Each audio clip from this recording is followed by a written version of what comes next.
Ай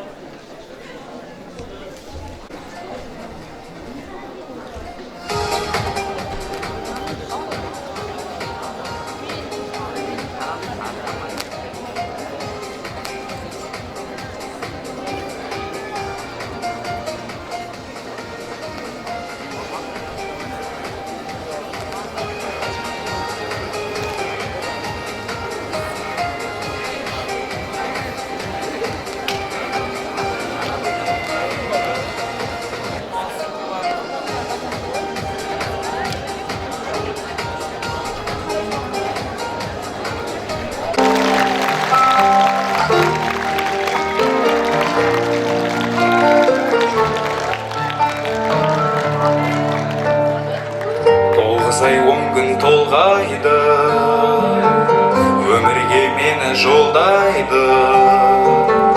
6 қат аспан астында анамдай адал болмайды, анамдай адам болмайды. Жалғызым жаным жанабам, мақтадан мамығалаған. Ананың жаны бозторғай, баланың жаны балапан. Адамды Алла көп сынар, әкенің сөзі оқ шығар, адамдай сұлу адамзат, жұмақ жақта да жоқ шығар. Періштем болып қорғайды, періштей болып орнайды. 7 қат жердің үстінде анамдай жылу болмайды, анамдай сұлу болмайды. Жалғызым жаным жанабам, мақтадан мамығалаған. Ананың жаны бозторғай, баланың жаны балапан.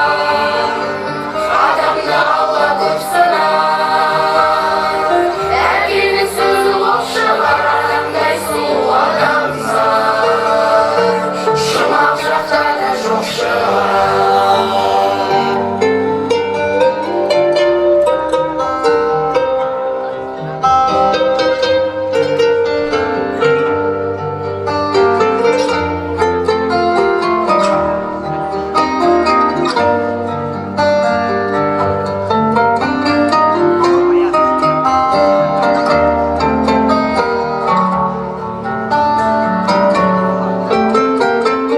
Қартайса ана сол қайғы, ақ жүзің әжім торлайды. Жүрексіз адам болса да баласыз ана болмайды, анасыз бала болмайды. Жалғызым жаным жанабам, мақтадан мамығалаған. Ананың жаны бозторғай, баланың жаны балапан. Адамды Алла көп сынар, әкенің сөзі оқ шығар, адамдай сұлу адамзат, жұмақ жақта да жоқ шығар. Жалғызым жаным жанабам, мақтадан мамығалаған. Ананың жаны бозторғай, баланың жаны балапан.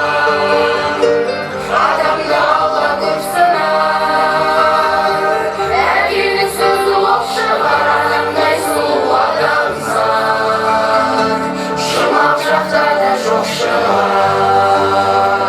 Адамдай сұлу адамзат, жұмақ жақта да жоқ шығар.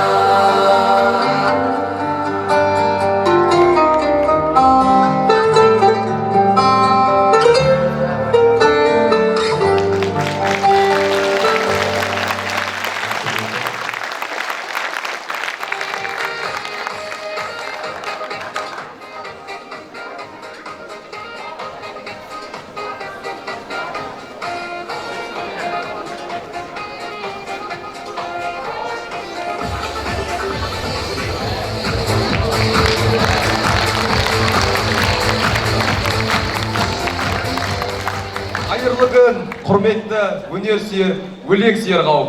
Армысыз Армысыздар, қадірменді кеш қонақтары, ұстаздар және лицейлік шәкірттер.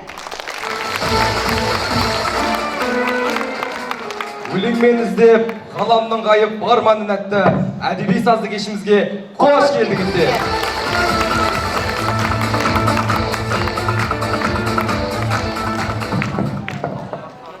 Жыр қисса, дастандарды естіп өскен, киелі дала мен туған өлкенің тылсым табиғатынан өн бойына тазалықты сіңіре білген жас қаламгері Ақжол Түменбай 1994 жылы 7 қаңтарда Қызылорда облысы Қазалы ауданы Ақтан Батыр ауылында дүниеге келген. Өзінің туған жері туралы ақын ар мен намысты биік қоятын, қазақы тәрбиені көріп, ақылгөй қариялардан өсетін өмірлік тағылым еткен ауыл. Талай талапты ұл мен қыз түлеп шыққан құт мекен деп сыр шертеді. Балалық шағында ескінің әңгімесін айтатын көне көздер болмаса да, Мұқағали Мақатаев, Жұбан Молдағалиев, Мұхтар Шахановтың өлеңдерін қызыға оқып, өзінің жаны да өлеңге жақын болады. Ең алғашқы өлеңдерін мектеп қабырғасында оқып жүргенде 7-8 сынып оқушысы кезінде жазады. Бір-екі рет Абай, Мұқағали оқулары сынды жарыстарда ғана бой көрсетіп, жеңімпаз атанады. Мектепті бітіріп, құжатын Қызылорда облысындағы колледжге тапсырып, алғашқы мамандығын меңгеріп шығады. Бірақ кейін жүрегі қалаған мамандыққа оқуға тапсырып, Семей қаласындағы Мұхтар Әуезов атындағы педагогикалық колледжінің қазақ тілі және әдебиеті пәнінің мұғалімі мамандығы бойынша оқуға түседі. Былтыр 20 жылдығын тойлаған білім ошағы бір кездерде қазақ даласындағы ең алғашқы мұғалімдер семинариясы еді. Жас ақын Ақжол аудандық, облыстық, республикалық мүшәйралар жеңімпазы, Ғани Мұратбаев атындағы республикалық жастар сыйлығының жеңімпазы, Сыр үміті жастар сыйлығының иегері, Қарағанды қаласында өткен республикалық дәстүрлі 11-ші Қасым Аманжолов оқуларының бас жүлдесінің иегері. Ол өз өлеңдерін әлдекімдердей күшпен құрастырып, әсіре әдемі сөздер мен ерекше теңеулер іздеп, өз ойы мен оқырман ойын ауырлатқысы келмейтін ақын. Жастыққа тән албырттықтан да болар, бірде жүрегі от шашып, бірде көңілі судай басылып, бірде тіпті өмірден бас кешкендей болады. Әйтсе де, Ақжолдың өлеңдері қазіргі көп жастардың шығармасындай тым жасық емес.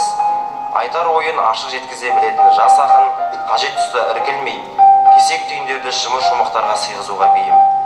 Сонымен бірге оның поэзия әлемі өзінше өрнектерге толы. Өзінің өлеңге таласы бар екендігін ерте аңғартқан оның есімі өлең сүйер қауымға етене таныс. Ол жазған жырлар мыңдаған тыңдарманның құлағында.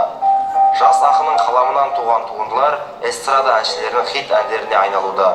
Бозторғай ана, рахмет әке, өз жүрегіңнен ұялмайсың ба, сүйемін, Қазалы ұраны сынды әндері халық арасында кеңінен таралған. Бала күннен ауыл қарттарының аузынан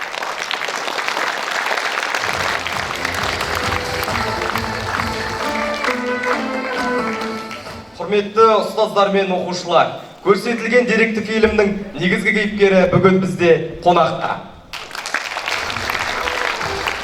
Қара өлеңді қадір тұтқан халқымыздың мақтанышына бір жүректен шыққан жырлары мың жүректің төрінен орын алған жалынды жырдың есіне қошеметтеріңіз. Бүгінгі кешіміздің қадірлі қонағы, жерлес ақынымыз, Қазақстан жазушылар одағының мүшесі Ақжол Түменбайды зор қошеметпен сахна төріне шақырамыз.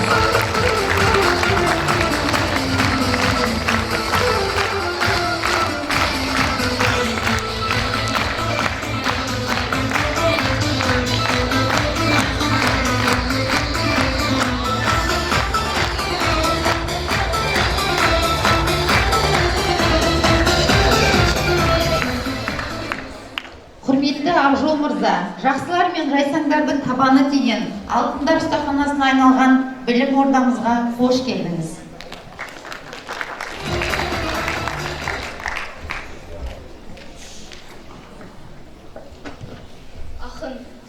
Ақын ардың жүгін арқалап, қасіреттің көз жасынан қасиетін қалқалап, сыймайды олар қалыпқа да, табытқа да тәйірі, жүрегіңе сыйдырып ал, Ақын жай отындай жарқылдап, жаңа зікір салады әні қайғы ғұмыр қарқылдап. өз отына өзі күйіп, өз құдайын жазғырып, мына жалған дүнияда шындық іздеп шарқылмақ. Рахым жер тартады құм бесік, жалғыз мола қалады олар, жалғыздықпен күн кешіп, мұңасасын айтады олар тағдырға, қайтады олар, мақшар таңда тәңірімен тілдесіп. Ақын бастан алмай ғарып болып, тумысында, болмысында біле алмайсың танып түп. Көнесесі құрғап жатса, кезесіне мұң қишы, жылайды да, жырлайды да басылады жарықтық. Ақын арыстандай ақырат, алысқандай бәрімен, намыстайды ақырат, намыс жайлы жанымен. Жұрнағының бірімін ғой десе де, тырнағының ұшына да татымаймын әлімен. О, құдірет, таусылмайтын, сарқылмайтын ақыл ол, бізден гөрі тәңіріне жақын ол. Кіндігін кескен тұл қазақ, сауын кескен қашан.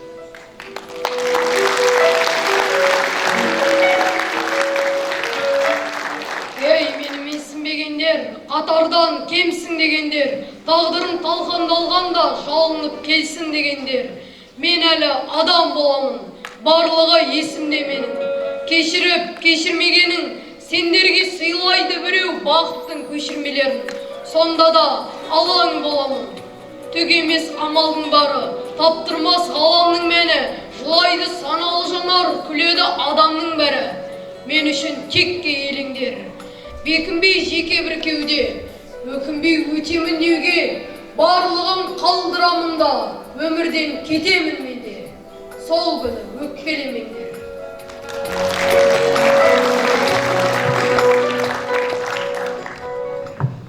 Жазымыштан, жалғыздықтан, жалқыдан, көше кезіп, бордай тозып бәлен жыл, жүрегіне құдай иісі аңқыған, ақындар ішік біткен әлем болды. Шұрқыраған құлындары өленнің, бұрқыраған шылындары шоқтанып. Ей, қара өлең, сен қай жылы көнердің? Қара басып, қайда кетті, отпанып. Жалғыз өлең, жалғыз ауыз жылы сөз, жүрегіңді жарып шықса қайырлы. Жалғыздықтың жанайқайы ұлы сөз, тәңіріңді танып шықса қайырлы. Ақын кеуде жанар тауы өмірдің, жанып сөніп талай өлең көзілді. Ит көңіл неге сонша көгірдің, өлмейтіндей сезесің бе өзіңді?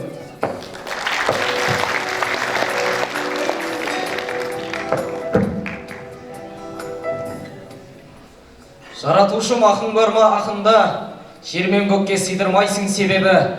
Уағыз біткен о дүниелік хақында, бірақ менің өмір сүргім келеді. Өмір сүргім жоқ кейде. Сұлулыққа, махаббатқа басырып, аспан байғұс тәңір жасын төкпей ме, адамдардың жылағанын жасырып. Өзін қинап күліп жүрген кескін көп, мен өтірік күле беруге арландым. Жазмыштан осып кеткен ешкім жоқ, сен де мен де әпендісі жалғанның. Құлап тұрып, жылап күліп жүр бәрі, бақ пен сордың екі арасын жол қылып. Біз Құдайдың құлап кесті құлдары, жазғанынан жаңылу да сорлылық. Адамдардың ақтығына сендім де, туғанымдай көре бердім барлығын. Қоштасуға себеп іздеп келдің бе, қош бол менің жазылмаған тағдырым. Мен ақтықта аңсап ұштым ұядан, сен дайынсың ағыл тегіл жылауға. Сыйынбаған Құдайымнан ұялам, бұйырмаған бақытымды сұрауға. Ақын мұңына толып қаламын, көңіл білдесін жатыр жағалмай. Өмірге құштар болып барамын, өлетін күнім жақында қалды. Кім үшін көрдім мына жарықты, кім үшін өмір сүрерім, бақыт туралы атама тіпті, бақытсыздығым бір өлең. 5 ғасыр жырлап болған қазақпын, 5 қаруымның бірі жоқ, ел үшін атқа қонған қазақтың ағаштан басқа түгі жоқ. Қолда бармен қорғансыз етті, етесі жұрттың етегі. Айтып өлгендер армансыз кетті, жазып өлсем де жетеді. Ием даламның иесі қазақ, игілігінде күмән көп. Қара сөздің де киесі қазақ, шүбәм жоқ, оған шүбәм жоқ. Ғазал жыр оқып ғаламда марқұм, көкши көсені көп күбірлеп, құрмаштан кейін маған да бәлкім аузынан салған бөлтір құмыр. Қара қазақтың тағына тусам, Алашта Абай бір-біріне, иісі қазақтың бағына тусам, жағамнан алып жүрмейін бе?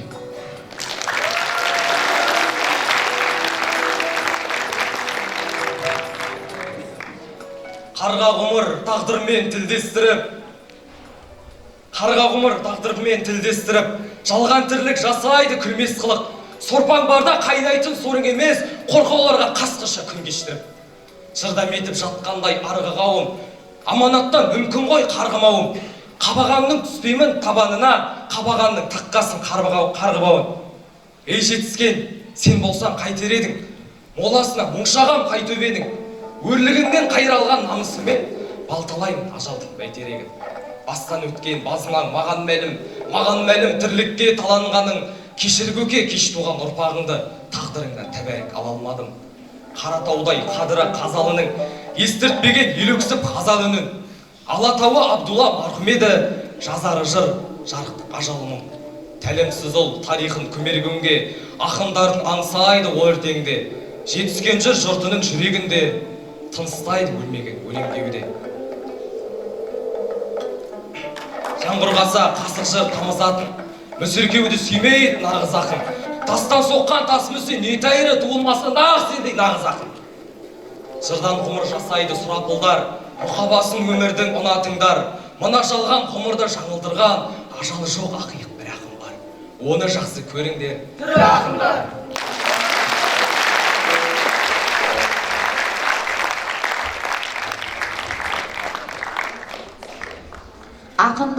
Ақын бойындағы шығармашылық қуат пен шынайы таланттың биік өлшемі. Сезім мен шабыттың ұштаса көрініс табуы, өлең құдіретінің әсемдік әлемі.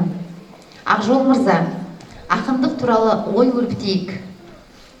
Сіздің шығармашылық ізденісіңіздің бастауы қайда жатыр?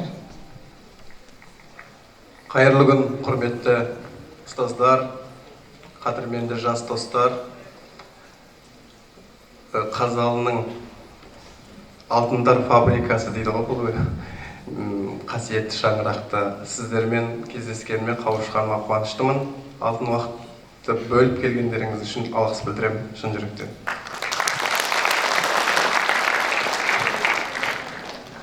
Ерекше толқып отырмын. Себебі бұл лицеймен мені байланыстыратын бірақ дүние бар.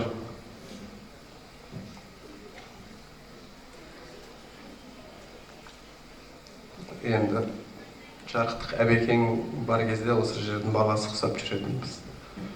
Соңғы рет мына сахнаға әбекеңнің қайтқаннан кейін бір жылдан кейінгі мүшәйрасына қатысып осы жерде өлең оқыған, бас жүлдесін алып едім.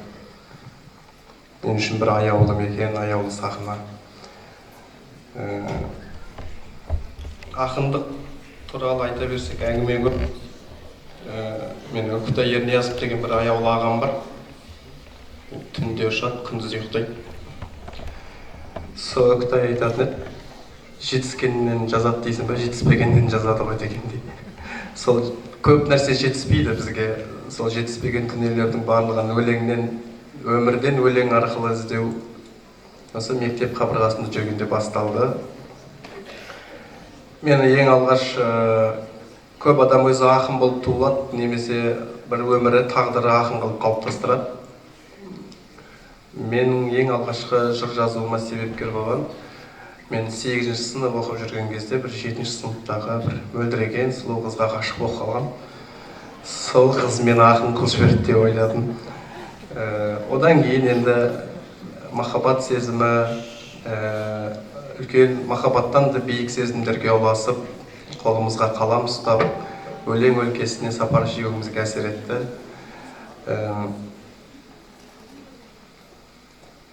Сол алғаш осы сіздердей мектеп қабырғасында жүргенде бізде кітапханада 2 кітап үнемі қолға түспейтін. Біреуі Мұқағалидың Аманат деген қоңыр кітабы, екіншісі Мұхтар Шахановтың Эверестке шығу деген көк кітабы. Осы 2 кітап біздің мектеп кітапханасының сөресінде тұрмайтын. Бірінен бірі алып, солай жата жастанып оқитынбыз. Сол кезеңдер бізді ақын болуға, ақын болмасақ та ұқсап бағуға сол бір сезімдер жетеледі деп ойлаймын. Енді оның ар жағында мен кемпірдің баласымын. Кемпірдің баласы болғасын ізінде жүріп көп әңгімелер естідік. Шалдардың әңгімесін тыңдадық, көнекөз кісілердің әңгімесін тыңдадық. Оның барлығы бір жарық сәуле сияқты, адамның жан дүниесін түнек басқанда жарық сәуле сияқты әсер ететін дүниелер еді. Мүмкін мені сол дүниелер шабыттандырды деп ойлаймын. Рахмет. Өлең жазудың негізі сөз қолданыстарын жүйелі қолдану. Сіз өлең жазуда иірімді ойлар мен сөз тіркестерін қайдан аласыз? Кітапты жиі оқисыз ба, әлде сөз тіркестерін жаттайсыз ба? Кітап, өлең жазу үшін кітап оқымаймын. Өлең жазу үшін тұрақты тіркестер іздемеймін. Мен кейде көп ақынның барлығында кездеседі, шығармашылық адамдардың. Өлең жазып болғаннан кейін мынаны мен жаздым ба деген сұрақ міндетті түрде болады. Себебі өлең жазуға отырған кезде адам өзіне ұқсамайды, адам мүлде өзін танымайды. Сол бір әсерден кейінгі дүниелер ғана оған ләззат береді, қалған дүниелердің барлығы азап. Кітапты не үшін оқимын? Мұхтар Ниязовтың бір керемет сөзі бар: кітап пен парашют ашылмаса көмектеспейді деген. Сол сияқты мен кітапты көбінесе проза оқимын. Көркем әдебиетте проза оқимын.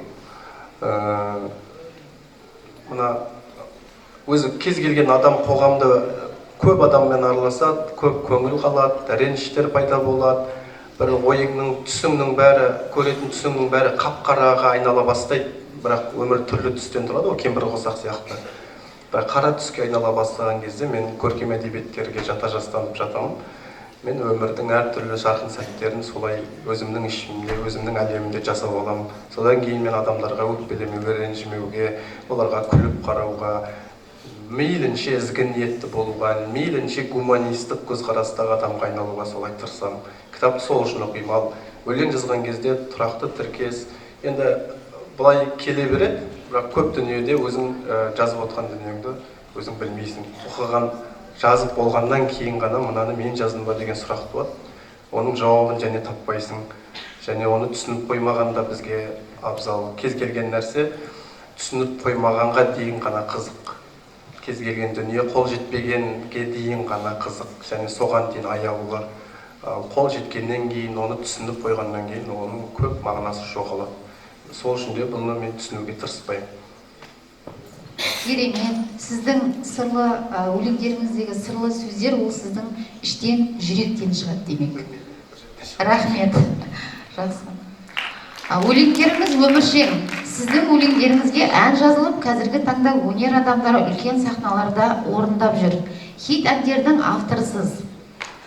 Ендеше келесі кезекті әсем әнге берейік.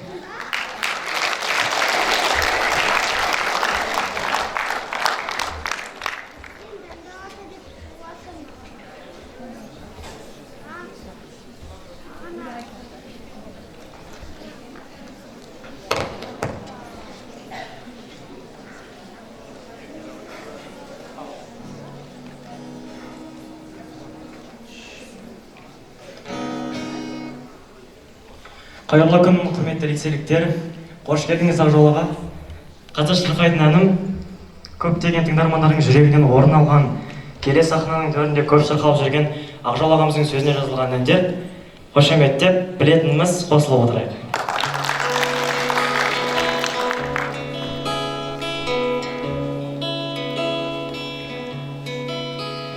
Жанымның жартабақ шөберегін Беретіме дауа тапшы демедім, өтіріп күліп өмір сүремде, өкініп тұрып жақсы көремін. Көрінген едің шуақтай маған, шөлдесең жаным бұлақ қайнаған. Күйбегім қанша жылатса да, сүйгенін бірақ жылатпайды. Жақсы көрем деп жей алдайсың ба, жан тәнің менен сүйе алмайсың ба? Менің жүрегімде жерімде ой, өз жүрегімде ұялмайсың ба? Қараңғы түнде айтаранбаған, қолымды созам қайта оралмаған. Айналмаймыз ба ғашықтарға біз, жердің бетінде қайталанбаған. Мұңайды жүдеп осы гүл бағы, жылайды жүдеп қосылып жаным. Өмірде өзің, өлеңде өзің, байқамайсың ба осының бәрін? Қарамады ұшып талсам да, қара басым-ау түсіп сарсаңға. Мұқағалиді тірілтіп алып махаббатыма ішіп барсам ба?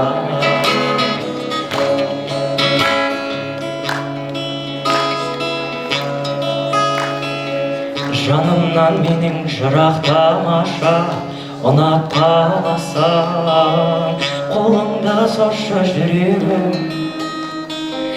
Тағдырға не сырақ тарасың, жылап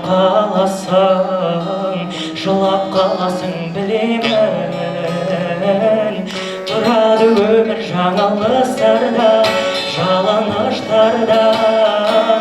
Сезім ғой бізді алып тұрған, сағынастырған. Қауырсын қанатымнан, мен үшін ғана туған сенің.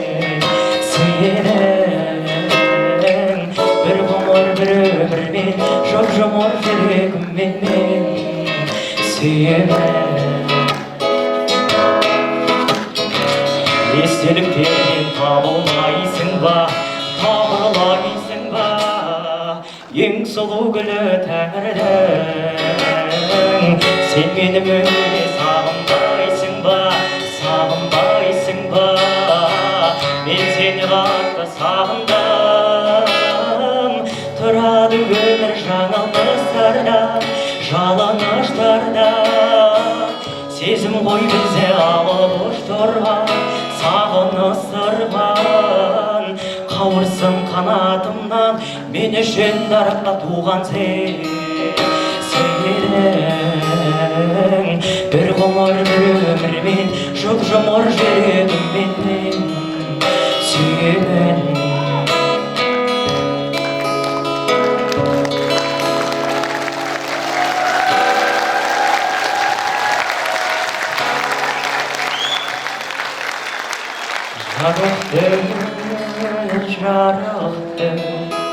Жарықтығы осындай матамақтың, жұлдыз болып ағып түскен аспаннан.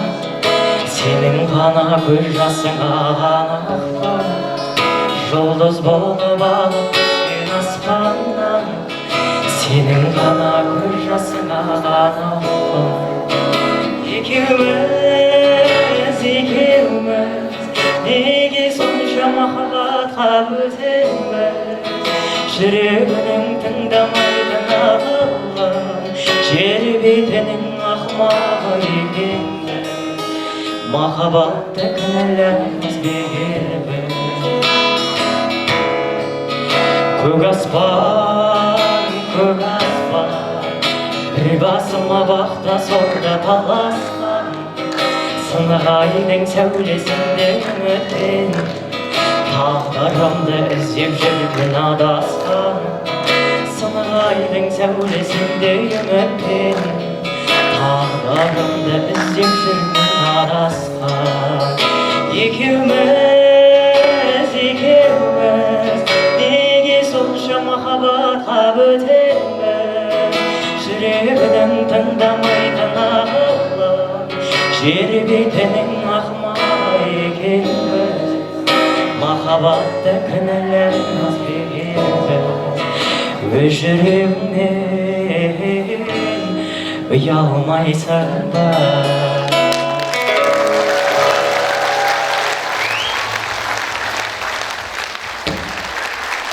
Керемет, өнерің өрлей берсін, Данияр. Ажол мырза, жаңа біз алдында айтып кеткендей, біздің осы киелі шаңырағымыздың табалдырығын талай жайсаңдар мен талай тұлғалар аттап, осы біздің оқушыларға өздерінің батасын, тілектерін айтып кеткен. Бүгінгі сізбен кездесуде біздің тарихи сәт болып қалады. Сондықтан оқушылардың көкейінде жүрген сұрақтарға кезек берсек, өздерінің ойында жүрген сізге қояр сұрақтары болса, кезек дайындап бергенбіз, кәдімгі өздерінің сұрақтарын қойыңдар. Қазақтың жас ақыны Ақжолтменбай біздің шақыртуымызды қабылдап келгеніңізге мың алғыс, қадамыңызға нұр бітсін. Енді менің қойып келген сұрағым, сіз өлеңді жазған соң оны өңдейсіз ба? Әлде пайда болған қалпында оны жарыққа шығарасыз ба? Рахмет. Болады кейбір өлеңдер жазғаннан кейін оны сол күйі қалдырып, бір апта 10 күннен кейін қайта қарасаң, оның ақауларын, ақсап тұрған жерлері көрінеді.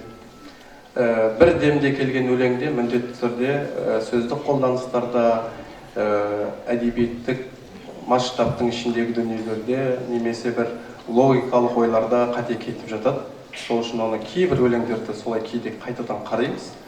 Ал кейбір өлеңдер ол екінші рет қарауды қажет етпейді. Мен өзім көп қарамаймын өлеңді.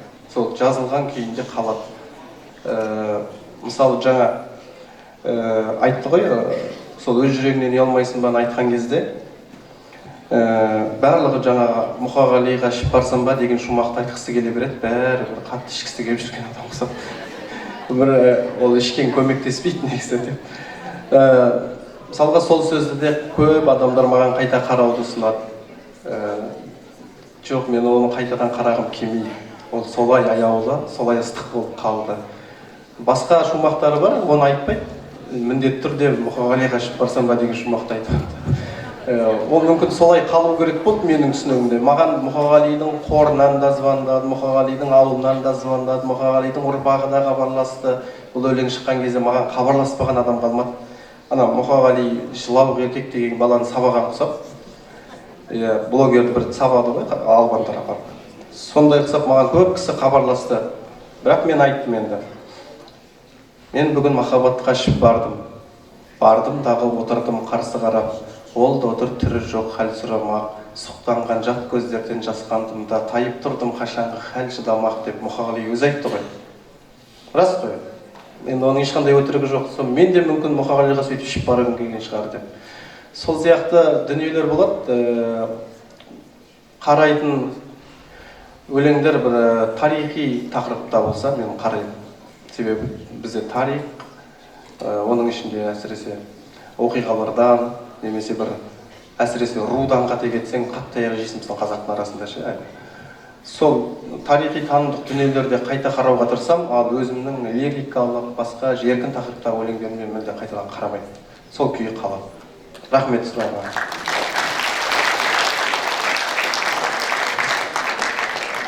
Қош келдіңіз Ақжол мырза. Мен сізге қоятын сұрағым, егер де сіздің өлеңіңіз уақыттан асып, болашаққа жететін болса, яғни бір ғана өлеңіңіз болашаққа жетсе, сіз қай өлеңіңізді айтар едіңіз? Мұқағали, мен бұл ғасырдың туысымын. Мен 20-шы ғасырдың құрдасымын, 21-ші ғасырдың туысымын дейді ғой. Сол сияқты келесі бір ғасырларға өтіп жатса, білмеймін, бөліп жарғым келмейді мен өлеңдерімді, бірақ менің шығармашылығымда бір дүние бар, бір барлық айтады ғой, хит болған, танымал болған өлеңдерді айтады. Сол аяулы шығар, сізге ең ыстық шығар деп. Бірақ менің өзімнің шығармашылығымда қыздың көз жасы деген бір өлеңім бар.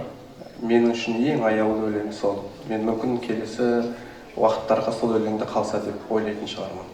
Жақсы жауабыңызға рахмет. Рахмет. Қайырлы күн. Сізге қояр сұрағым, бүгінгі жас ақындар қандай мәселеге үн қосу керек деп ойлайсыз? Ақындарға мынаны жаз деген тақырып өтіп кетті.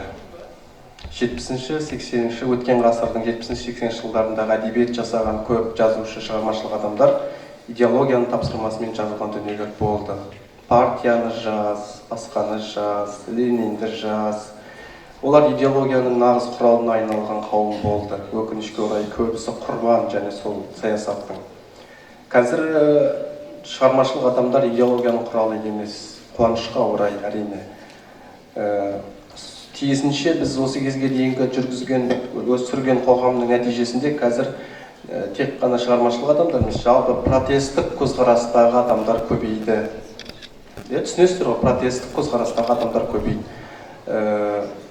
Мүмкін біздің буында да әдебиетке келген ақындардың өлеңдерінің көбісінде протесттік тақырып көзқарасы өте басым, бірақ ақындарға мынаны жазу керек, мынаны жазбау керек деген талап жүрмейді. Жан дүниесінде не бар, соны берсін, оны халық керегін алсын, ол өз кезеңіне солай қызмет етеді, және одан кейінгі басқа бір өкілдер келеді және жалғасады деп ойлаймыз. Сол үшін ақындарда белгілі бір қатып қалған тақырыптар жоқ.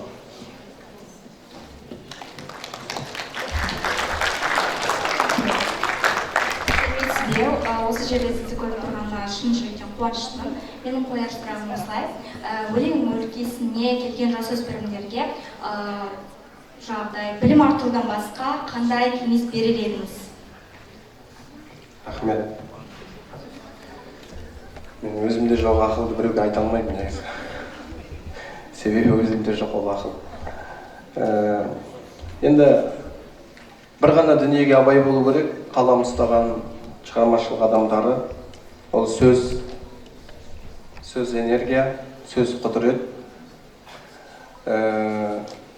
Егер дейік, қазір әлемнен музыка мен сөзді алып тастаса, тек сытырлаған ақша мен сатырлаған оқтың ғана дауысы қалады деген сөз бар.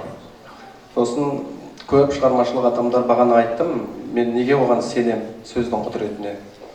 Себебі табылды досым деген қазақтың тұңғыш бард ақыны өткен өмірден. Мен ұйықтап кетсем оянбай қалам деді. Өлеңінде айтты. Және тағдыры солай болды. Ол ұйықтап кетіп оянбай қалды. Мен биыл 40-тың бесеуінде, белгісіз өсерімде, өшерімде, ұйықтап кетсем болды төсегімде, 40-тың бесеуінде деп Мұқағали жазды. Және 45 жасында Мұқағали өмірде төсегінде ұйықтап кетіп оянбай қалды. Әділ Ботпанов деген ақын өтті. Елсіз, жерсіз, ен далада жалғыз мола жерленетін шығармын деді. Және ол 97 жылы үйінен шығып кеткеннен әлі өлі тірісі белгісіз, хабарсыз, бары мүмкін жоқ екенін беймәлім ақын. Елсіз, жерсіз, ен далада жалғыз мола жерленетін шығармын деді. Осындай көп дүниелер бар. Сол үшін де адам тек қана өлең жазатын, шығармашылықпен айналысатын, сөз ұстаған адамдар ғана емес, жалпы адамдар сөзге абай болу керек. Жалпы адамдар мейлінше бір-бірімізге аяулы, жылы сөздер айтуға тырысу керек. Сол кезде сөздің құдіреті, сөздің энергиясы сол. Сол үшін жас өлеңге қанат сермеген өскелең жас достарға айтарым, өлең жазған кезде сөзге абай болыңыздар. Сөзді ойнатуға болады, бірақ сөзбен ойнауға болмайды. Рахмет. Қош келдіңіз Ақжол аға. Егер мен қазір сіздің жеке араңызда өтіп жатсам айып етпеңіз. Қарсы болмасаңыз, сіз жаңа айтып кеттіңіз ғой, менің ең алғаш жаңағыдай ақын болуыма 7-ші сынып қызына ғашық болған кезде басталды деп ше. Сол қызға өлең жаздым дедіңіз. Ал енді сол қызға барып сол өлеңді оқыдыңыз ба? Ол қыздың жауабы қандай болды? Соған жауап беріңіз ба?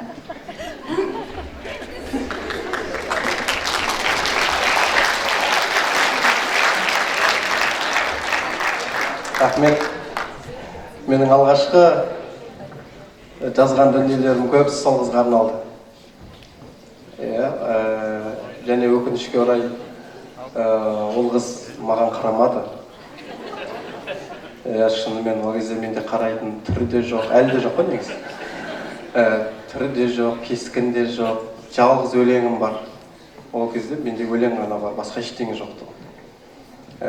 Және ол менің досымды жақсы көрді. Мені емес, мен оны, ол оны деген сияқты. Сөйтіп мен ол қызға өлең жазуын тоқтатпадым енді. Мен бірінші осы мектеп табалдырығын аттағаннан кейін бағана айтты ғой, Қорқыт ата университетінің колледжіне түстім.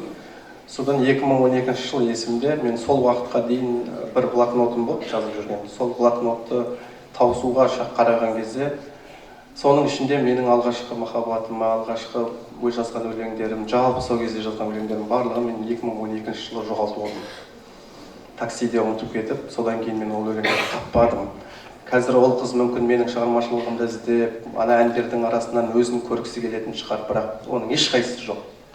Ол өлеңдердің барлығы жоғалды. Және ойлаймын, ол өлеңдерді ол естіген де жоқ, көрген де жоқ.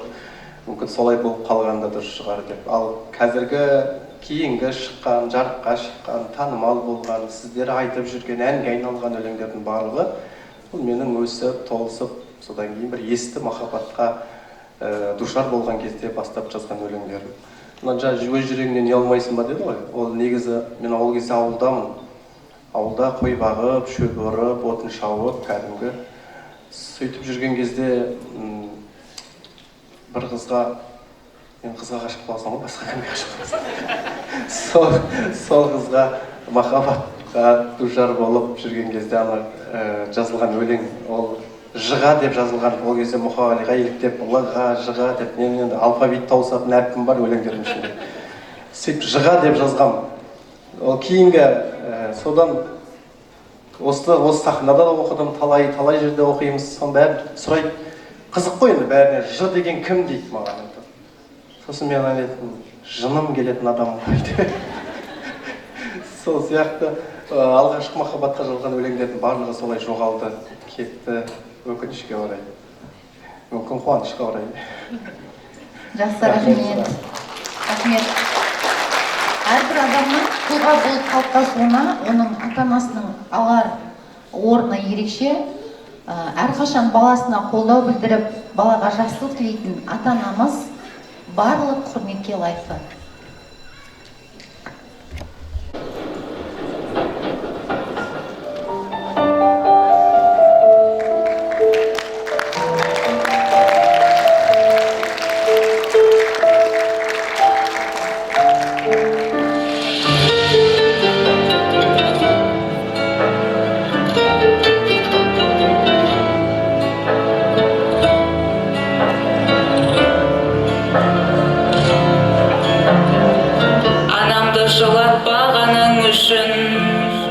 Рухымды құлатпағаның үшін рахмет, әке.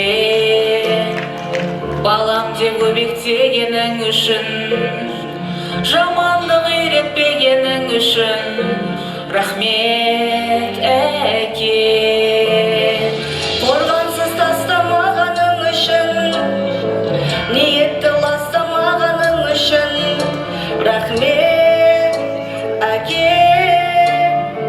Ең жақсы адам болғаның үшін, адамнан адал болғаның үшін рахмет, әке.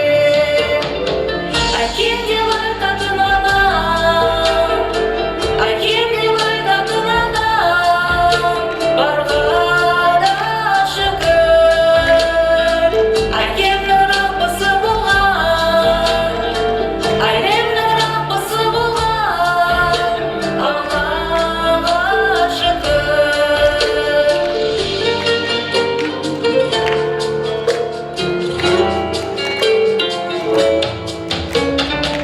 Жап-жарық жұмақ болғаның үшін, уақытша сынақ болғаның үшін рахмет, өмір.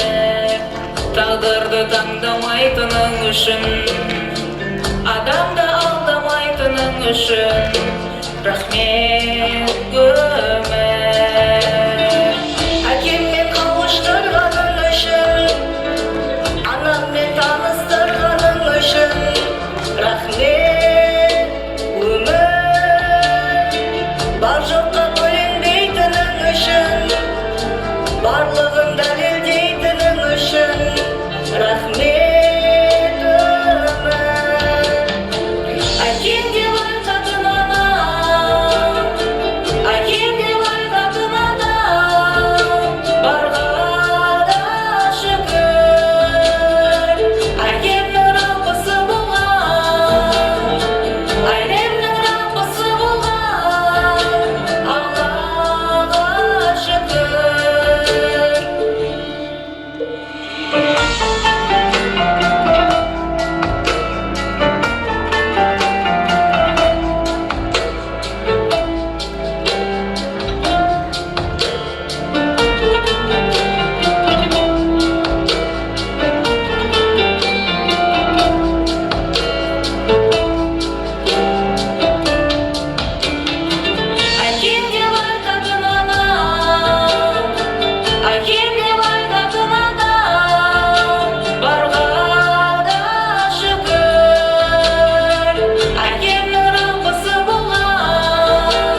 ана мен әкені бөліп ажырату мүмкін емес, дегенмен адам өміріндегі ананың алатын орны, ана туралы айтылатын әңгіме бұл бөлек тақырып.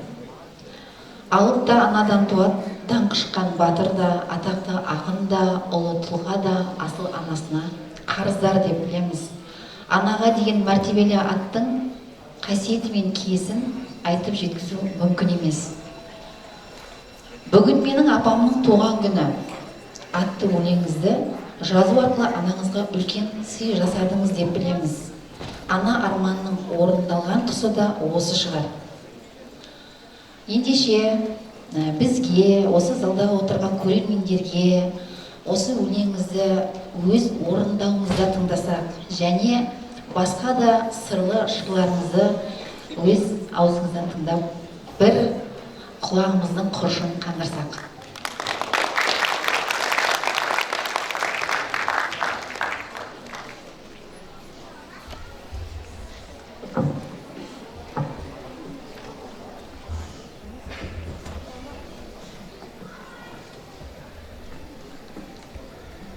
Рахмет. Мен көбінесе ана тақырыбында жазып, апама арналған әңгіме. Мен мамамда мама деп, ана деп айтпаймын, мен апа деп айтам. Себебі кемпірдің баласымын деп айтпай ғой. Бозторғай ана деген сияқты. Ана, егер жол, біз жүретін жол таусылатын болса, ең шегі болады жол.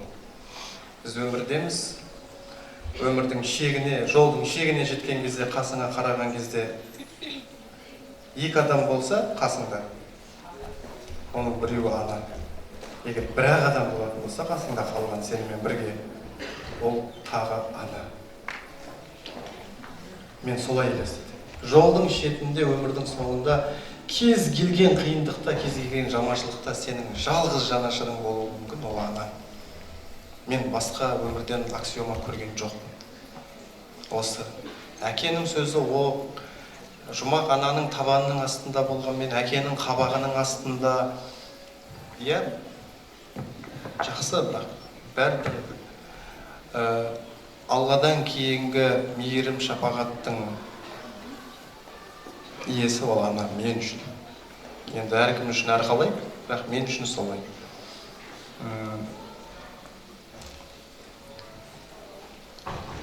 Жаңағы ән Нұрболат Абдуллин деген ағамның әкесі дүниеден қайтқан карантин кезінде. Содан карантиннен кейін Үктай аға екеуміз, біз қазақта көңіл қос деген дүние бар. Адам жақынына қайтқан кезде ақындар, жыраулар, күйшілер бір дүниесін арнап апарады, анаған басу айтады, солай көңілін аулайды. Сөйтіп көңіл қос ретінде біз осыны Нұрболат Абдуллиннің әкесі қайтқан кезде Нұрболатқа осыны біз арнағанбыз. Одан бөлек Қуандық Рахымды әке деген ән бар.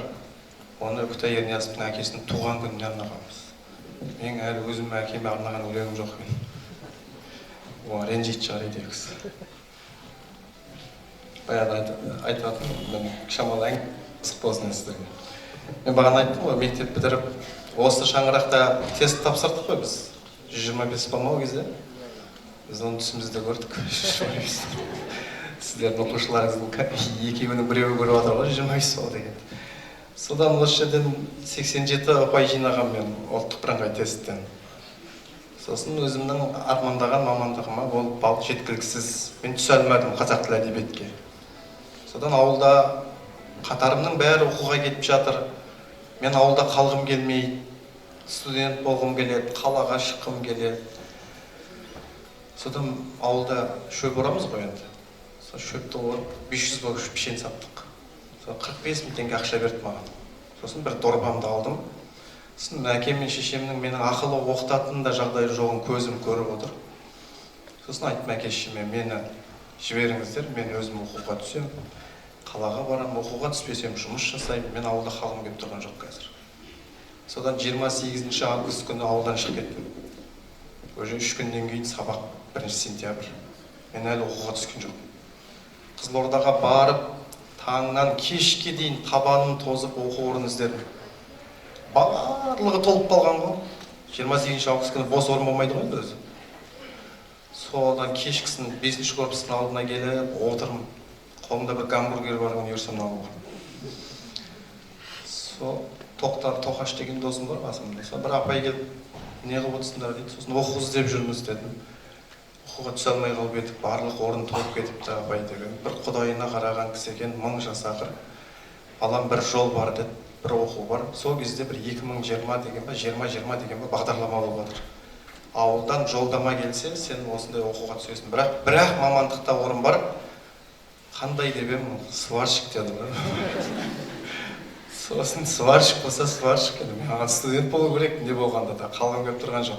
Ауылдан жолдама алдырып, сөйтіп құжатым тапсырдым. Содан ана тізімді көруге барып жүрмін. Вузға түскен адам құсап ше. Сол тізімде барсам, пісіру ісі дегеннің астында 7 баланың ішінде мен фамилиям тұр, ат жөнім. Содан шошып кеттім, ананы көрдім. Ана апайға жүгірдім. Апай, сіздің деніңіз сау ма? Не болды айналайын? Мен сізге поварға түсем дедім ба дейді. Неге дейді? Сен енді пісіру ісі деп тұр ғой дейді. Ол сварщиктің қазақшасы ғой дейді. Содан ол оқу орнына бардық, 7 баламыз. 15 күн оқыдық ол группада. 7 балаға группа ашылмайды деп, 15 күннен кейін группамыз жауып тастады. Енді далада қалдық па деп тағы жан-жағымызға қармансақ, жоқ, басшылық біз өзіміз реттейміз деп. Сол кезде Құдай деген адамдардың балдары сол мұнайгазға түсіп отқан. Мұнайгаз деген кәдімгі ақшасы көп жұмыс еді ол кезде. Содан бізді автомат түрде мұнайгаз мамандығына ауыстырды. Құдай берді дедік содан жетеуміз. Бірақ мен оны қаламаймын, бірақ оқу керек. Содан мұнайгаз мамандығына түстік, соны оқыдық. 6 айдан кейін мен староста болып алдым. Анан жаттап оқимын, мен түсінбеймін, бірақ мен гуманитар бағыттағы адаммын. Ол жаратылыстану бағыты ғой мұнайгаз. Жаттап оқимын, жарысам, сөйтіп 6 айда староста болдым. Сөйтіп 3-ші курстың жартысына келгенде Қорықтың колледжі жабылып қалды ғой. Сұмырай барса су құриды деген таза сол болды ғой. Содан Қорықтың колледжі жабылып қалды да бізді Исатай Әбдікәрім атындағы политехникалық колледжге ауыстырды. Сөйтіп ол колледжден әбшәкісіне барып орналасайық десек, әбшәкісі жабылып қалған ғой. Не керек, әйтеуір сол Исатай Әбдікәрім атындағы политехникалық колледжден мен қызыл дипломға бітіріп шықтым. Мұнайгаз мамандығы. Үйде әлі жатыр ғой. Әлі жатыр. Сол қып-қызыл күйінде. Ұялып жатыр ма, қызарып жатыр әйтеуір. Соны бірақ бітіре сал, мен оқуды дипломды ала салсын, мен Мұнайлы, Ақтөбе, өзіміздің Қызылорда деген жерлерге резюме тастап қойдым. Сосын бірден 20 күнден кейін мен Ақтөбеге жұмысқа тұрдым сол мамандықта. Соны барамыз, 15 күн бақты, мұнай-газ, менікі емес. Ақшасы жақсы, ақшасы әке-шешеме ұнап тұр. Қалма деп тұр жұмыстан. Бірақ мен өзімді елестетемін, ол кезде қиялымыз ғой біз. Бір ана жақта жұмыста жүрсем, мен өзімді бір пирамиданы салып атқан құлдар сияқты сезінемін өзім. Не істеп жүрмін деймін мына жерде. Содан бір күні жұмыстан шықтым, өз еркіммен шығамын дедім да, жұмыстан шығып ауылға келдім. Соны әкем айтты, не болды дейді. Жұмыс істемеймін мен деді. Не істейсің дейді. Мен ақын боламын дедім. Әкеңнің аузы деді. Содан ақын болам деп ауылда жүрдім, содан ауылдың жұмысында. Сосын енді 2 ай өтеді, әпәйдік жігітсің саламандай. Ақша таппайсың, жатып шерісің, бір сөзбен айтқанда. Сосын үйдегілер жақтырмай бастайды уже. Болады ғой бәріңіз үйіңізде. Ақша таппайды, бірақ жатып шер болады. Содан айқай беріс болады арасында. Содан ауылда көрші балдарға еріп Алматыға стройкаға кеттім. Сол стройкаға барып жұмыс істеп отырмыз. Абайаның бойында Мұхтар Әуезов атындағы драма театр бар, бәріңіз білетін шығарсыздар. Қасында Есентай ағып жатады. Сол театрдың жанында көпір жөндеп отырмыз. Күнде театрдан барып 5 литрлікпен солып қайтамыз. Сол бір күні 2 5 литрлікті алып театрға барсам, бір ертегілердің ішіне ма, бір түсім ба, мұнау мен түсінбеймін. Бірақ ана жерде тұрған кісілерді көрсеңіздер, қазақтың кинода жүрген бүкіл мен деген Тұңғышбайдан бастап актерлар, ақын, жазушы, мен кітабын оқыған, жата жастан оқыған жазушылар, әншілер, бүкіл қазақтың қаймақтары жүр. Мен тұрмын екі қолымда екі бесіктілікпен су. Сол кезде мен қорландым іштей. Мен не істеп жүрмін дедім мына жерде. Содан жұмысқа барып екі бесіктілік тастадым да, жұмыстан кеттім деп шығамын дедім. Шықтым тауға, жоғарыда досымның үйіне барып бір апта жатып, өз-өзімді кішкене ретке келтірдім де ауылға қайттым. Сол үйге келдім. Сол әкем не болды дейді, мен жұмыс істемеймін деді. Не істейсің енді? Ақын боламын деді. Әкеңнің алысы деп тағы. Содан тағы сондай оқиға, тағы жақтырмау, тағы айқай, содан көрші Алмас деген ағама еріп, Құмкөлге охран болып жұмысқа кеттім. Ол жаққа барып мен, ол охран болғанда мақсатым тыныш жер, өлең жазам отырып, кітап оқимын деген ой болды. 87 мың теңге айлығы бар бір айға. Мен 100 мың теңге пара беріп тұрып атым жұмысқа. Ойлаңыздар. Содан бір ай тұрдым, қайтайын десем, маған ауысатын адам келмей қалған. Саған тағы қаласың дейді маған. Сосын тағы қалдым. Сосын шиелде мүшәйра болады деген хабар келді. Болды, қатысам деп сол жақта жатып өлең жаздым. 2 мүшәйра шықты, 2-өне де өлең жазып қойып дайынмын. Қайтам десем жібермейді. Сосын сол жақта главный врач ұстадым да, аға дедім, өлтірмесең мен мына жерден қайтаршы. Сенің ғана қолыңнан келіп деп ем. 1000 единица деді ғой. Ол кезде андай карточкамен единица. Магазинге барып 2-500-дік алып, тиынмен қырып, ана единицасын салып бердім. Соған мені отравление деді да, қалаға қайтарды. Шиеліге барып, Қалмақан Әбдіқадыров атындағы бір мүшәйраға қатысып бас жүлде алдым. Одан 300 мың теңге жүлде бұйырды. Тағы Қолбалы Алтайбайға барып 1 орын алдым, одан 200 мың. 2 мүшәйраға қатысып 500 мың теңге ақша таптым мен. Анақта бір ай 87 мың теңге тауып отқан ғой. Содан үйге келдім. Үйге келдім де 100 мың теңгесін қалтама қыстырып алдым да 400 мың теңгені бердім. Не болды дейді, мен жұмыс істемеймін енді. Не істейсің дейді, ақын боламын мен. Сондай ақын болған. Сөйтіп жүргенде Алматыдан хабарласып, хабар түсіріліп, сөйтіп шығып кеттік қой енді ауылдан. Кейіннен ойлаймын мен, сол әке-шешемнің сол кездегі маған айтқан айқайы да, ақылы да, барлығы менің өмірімдегі бір баспалдақ. Бір трамплин болады ғой адамның өмірінде. Лақтырады, келесі кезең көтереді, сондай болды ғой деп ойлаймын. Сөйтіп 25 жасымда мен осы мына жерде 11-ші сынып болсын, оқушылар болсын бір айта кетейінші, мен айтып жүрем. Мен 25 жасымда беттің арын белбеуге түйіп ойландым. Қазір 25 жастамын. Мен орташа есеппен 70-80 жыл өмір сүрем. Сонда менің қалған 55-60 жылым сонда осылай өте ма? Мен одан өзімнің жақсы көрген мамандығын оқуға түсейін дедім. Сөйтіп 25 жасымда Семей қаласына қазақ тіл әдебиет пәнінің мұғалімі деген мамандықпен Семейге кеттім 25 жасымда. Өзімнен 6-7 жас кіші оқушылар студенттермен оқып, сөйтіп өзімнің таңдаған мамандығыма ақыры барып түстім. Мен сіздерге сондай кеңес айтамын. Жаныңыз қалаған мамандыққа түсу үшін ештеңеден тартынба. Болашақтарыңызға сәттілік тілеймін. Мен ойлаймын.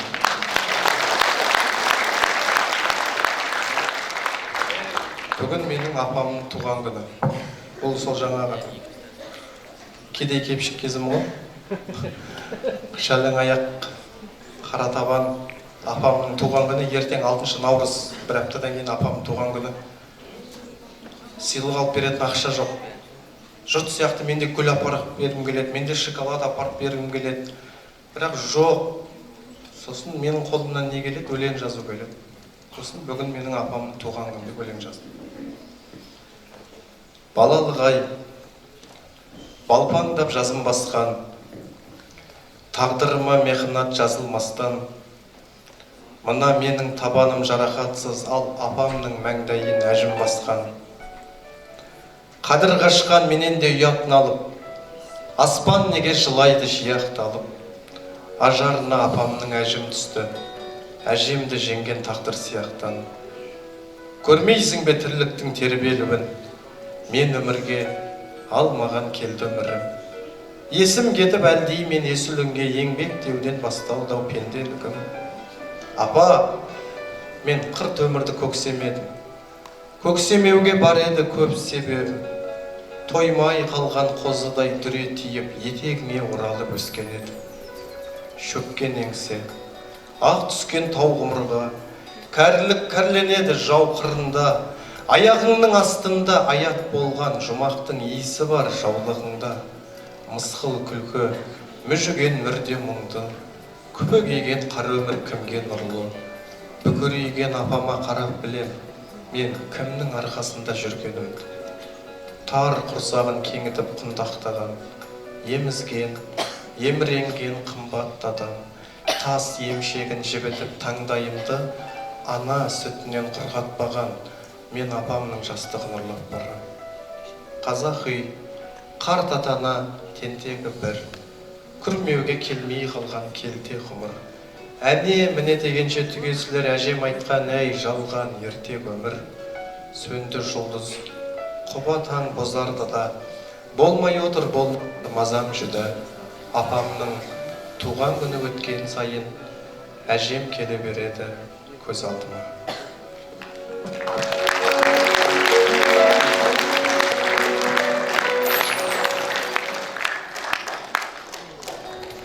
Енді өлеңім өзімнен кәрі болып кетіп жатса кешірім сұраймын. Сондай, бірақ енді Мұқағали айтады, нағыз поэзия махаббатпен басталып, парасатпен аяқталуы тиіс дейді. Сондықтан мен бір махаббат тақырыбындағы өлеңдер оқиын сіздерге.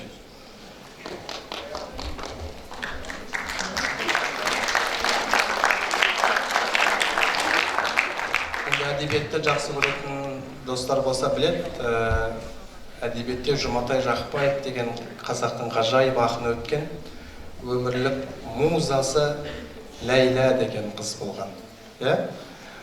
Сол барлық ақынның музасы Ләйла деп ойлаймын мен. Сол үшін Ләйла менің деген бір өлең жазып едім, соны оқып берейін.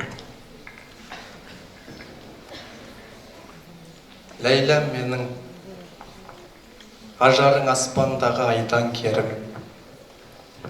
Махаббат қашықтарға майдан болса, мен сенің жүрек жұтқан майдан керің.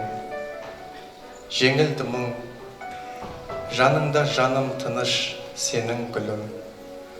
Мен әулие демейді ешкім, бірақ сені сүйетініме сенімдім. Жаным құмар, махаббатқа жүрегім табындырар. Сүйгеніңді сүймесең түптің түбі, жалғыздығы адамды жаңылдырар. Жат елеске, өміріңді тапсыру қат емес пе? Жүрегіңді тыңдауға жүрексің бе? Тағдырыңды таңдауда қателес пе? Тыңда мені, ғашықтардың ғазауат мұңда лемі, өз қолымен жасаған өкініштің кездеседі өмірде мұң дәлелі. Жылатады, жылап тұрып кешірім сұратады. Адам бір рет сүйеді, содан кейін соған ұқсас адамды ұнатады. Айдан керім, атыңнан айналайын, Ләйләм менің.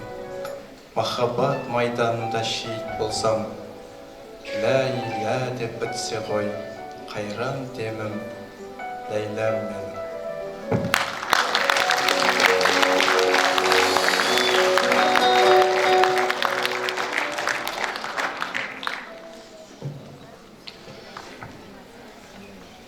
Ақ гүлге неге құмармын жаным, ақтығын сүйдім ғаламның.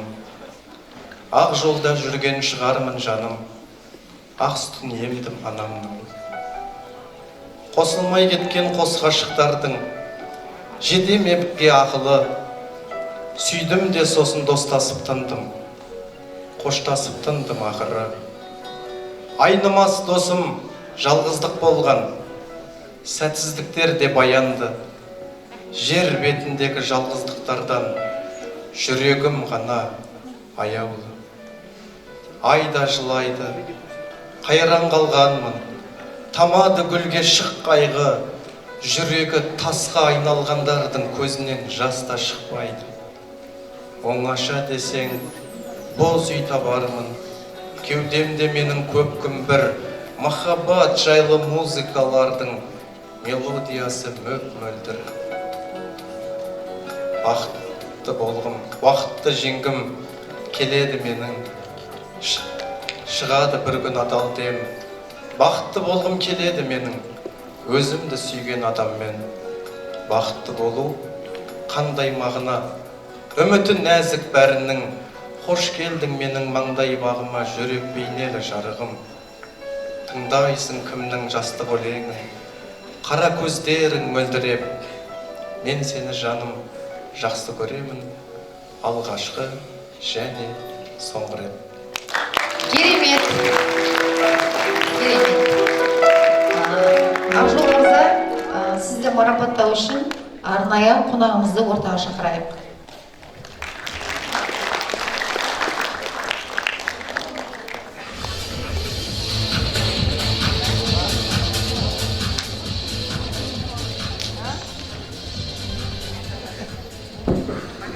Қайырлы күн, құрметті ұстаздар, құрметті жас достар. Бүгін енді керемет осындай бір тәрбиеге толы кеш өтіп жатыр екен.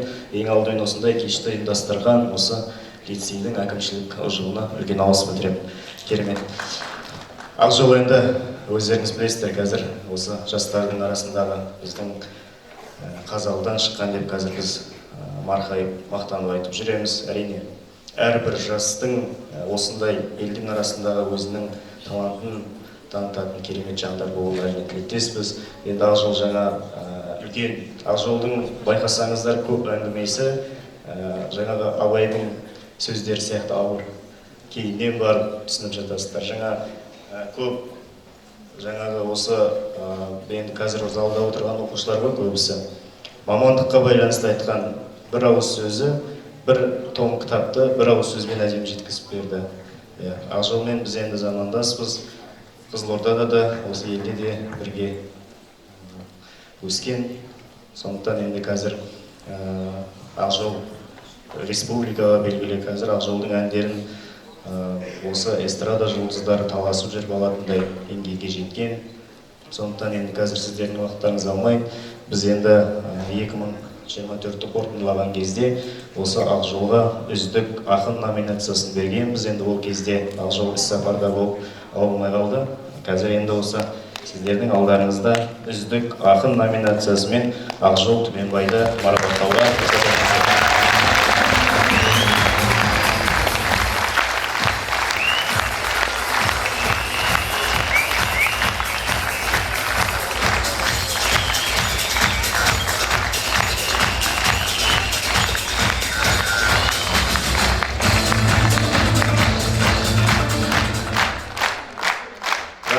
енді Ақжолға қандай сый-сапат берсе де лайықты. Қазіргі біз енді заманда Мұқағалиды ақиық ақын десек, қазіргі жастардың арасындағы ақиық ақын ол Ақжол. Құтты болсын кеші. Керемет.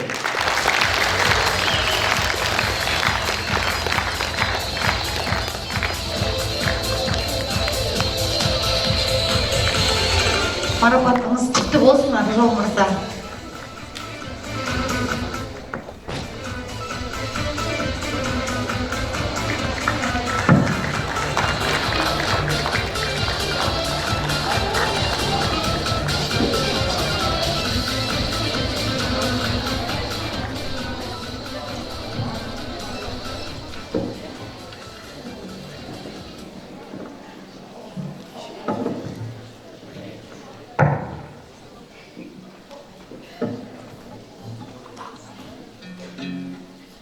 Қазақ қызы Гүлсезімнің орындауында термен жараңдар кеңес жазайын.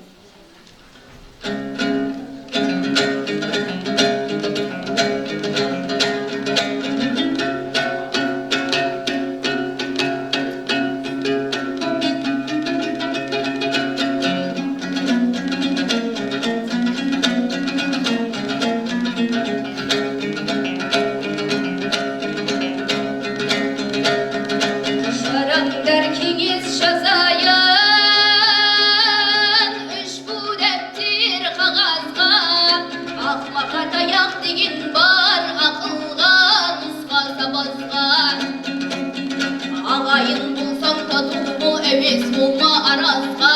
Қани болсаң мақтанбай өзіңді салмаласқа.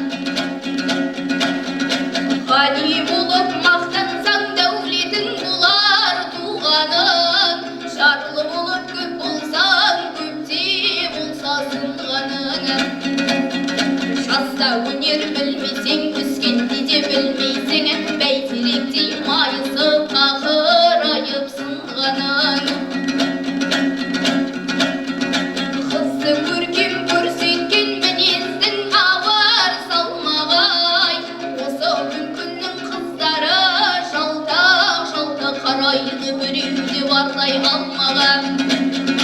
Оның аты қыз емес шайтанның ұшқан қанбағы. Ай, ай, ай, ай.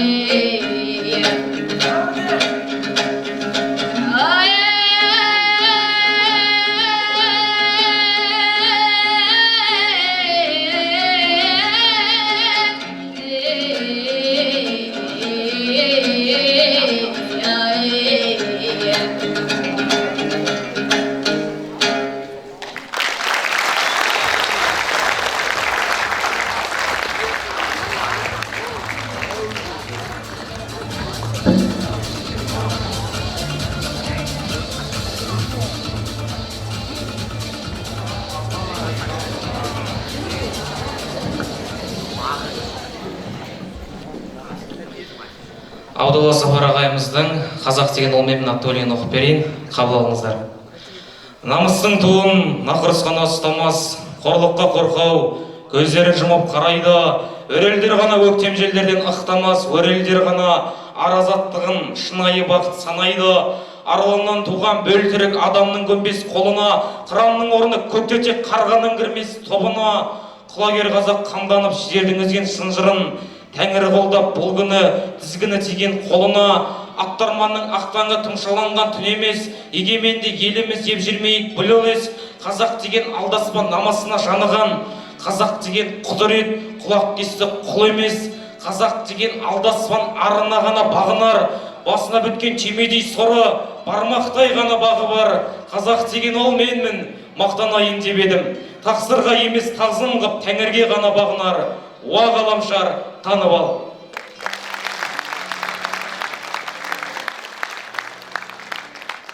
Ақжол мырза, сізге бағыт бағдар берген біздің ұлағатты ұстазымыз Абдулла Сапар өз сұхбатында мен үшін бақыт лицейдің ішінде деп айтқан болатын. Осы орайда лицейліктер үшін, біз үшін ұстаз туралы естелік есту артық етпес еді. Абдулла Сапар туралы қандай естелік айта аласыз? Рахмет.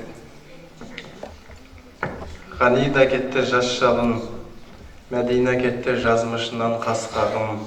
Ойланыңдаршы, Абдулла кетті өмірден, қазалы сенің атыңнан қорқа бастадым деп. Әбекеңнің мүшерасында осындай өлең оқып. Осында жүргенде тай кезімізде, құлын кезімізде танып, тай кезімізде топқа қосты. Мені ең алғаш облыстық мүшәйраға жіберді. Бір қызығы, аудандық мүшәйралардың бас жүлдесін аламын ғой. Көбінесе картина береді бізде. Бір жолы бір ақша берді. Сол кезде Әбекең жюриде Әділқасы болып отыр да. Оның бір қызығы, сол алған жүлденің бәрін Әбекеңе жуып кететін. Тауысып, сосын мына жерден Нұршуақтың қасынан тастайтын, мен енді қайт деп. Бірақ ел оқымаған кітаптар, кітапхананың сөресінде жоқ әдебиеттердің әңгімесін айтып отырған кезде аузым аңқиып, мен мынандай бола аламын ба деп таң қалатынмын. Энциклопедия еді ғой. Қазақ айтады ғой, бойласаң терең, өрлесең биік тұлғалар болады ғой. Сондай кісі. Сөйтіп мен ең алғаш Мансұр Бекежанов атындағы бір облыстық мүшәйраға жіберді осында. Тәп-тәуір өлең жазып бардым. Алғыс хат алдым да, бірінші мүшәйраға облыста. Әбекең күтіп алды вокзалдан.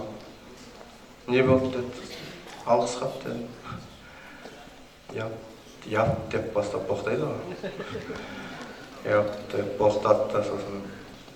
Аласың ба, барасың ба, ал. Ала алмайсың ба, барма дейді. Осы бір ауыз сөзі маған өмірлік сабақ. Содан кейін, сол әңгімеден кейін мен облыстың қатарынан 7 рет бас жүлдесін алдым.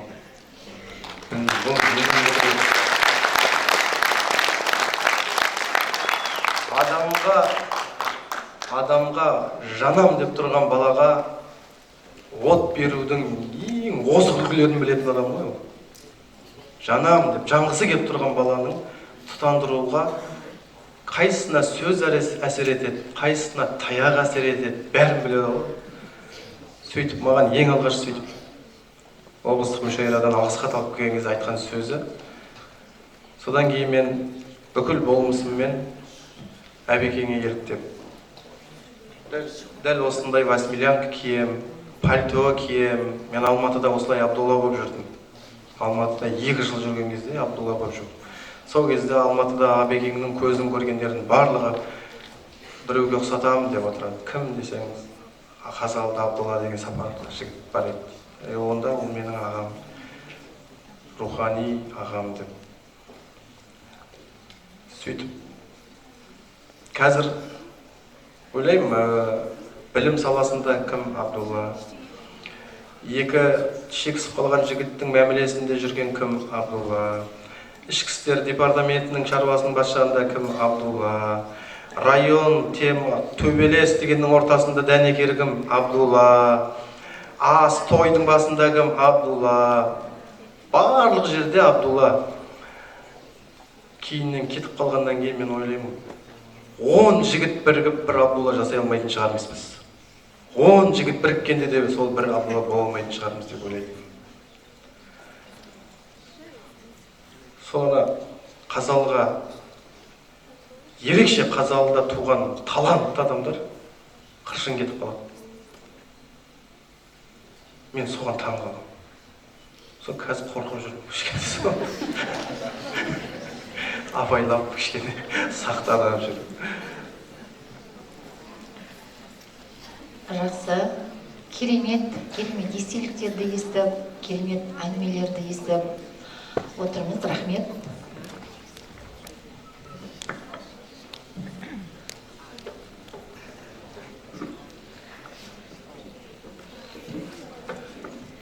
Қара басып, қажытып жүр қандай зіл, қараңғының көзін ашсаң шамдай жүр.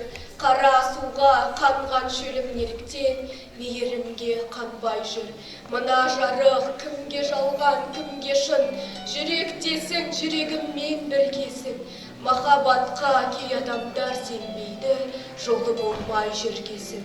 Намысым-ай, бар мен жоққа жыртылған, мен бірледім сол адами ғұрпымнан. Не істер екем көпес достар бір күні, сатып кетсе сыртымнан. Айда жалғыз, күнде жалғыз көктегі, Құдай жалғыз мұңсыз қылған жоқ мені. Жалғыз жарым адамдар бар тағдырлы, тағдырына өкпелі. Адам біткен айналмай мамулаға, ақ пен қара, бақ пен дала обәлә. Өз Құдайың жүрегіңде өзіңнің, жүрегіңді қаралауға болама. Қызыл жасыл түрленеді дүние, Тәңір бар қой тағдырыңа кім ие. Бәрі жақсы болатынын білсем де, бәрі біркем дүние.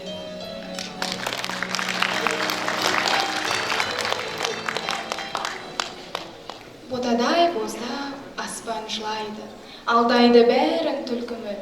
Жапырақтардан жас тамшылайды, жапырақ жүрек бұлқынып. Созады қолын, жетім көңілім, Құдайын аңсап барады ол. Дұшпан көз біреу секілді өмір, өтіріп күле салады ол. Қандай адамыз, неткен дүлейміз, қарлығаштарым қоныңдар. Жерден таппасақ, көктен тілейміз, ол жақта қандай өмір бар. Жалғызсыратып, жұтар әр күйді, қағидат, бәлки шариғат. Сезесіңдер ме? Жұпар аңқиды, жаңбырдан кейін табиғат. Жауады жаңбыр кейде өкініп, ойнайды өмір күйсанды. Жауған жаңбырды үйде отырып, Тәңірдің нұры дей салдық. Бәлкім ол менің анамның жасы, ғаламның жасы наласы. Жарық дүниені қараң қылмашы, ей адамзаттың баласы. Жылап тұр аспан, жұбаталармыз, күліп тұр оған көп күнә. Пенделер, біздер күнәһарлармыз, періштелерде жоқ күнә. Ғаламды былғап ғасыр өткенде, Тәңірден рахым сұрамай, жұмыр жер болса қасіреттерге, көк аспан қайтсын жыламай.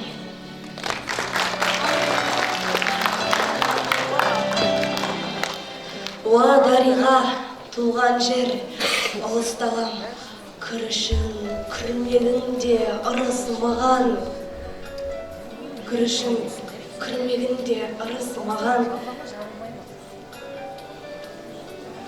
Қобалжып тұр қағаз ба.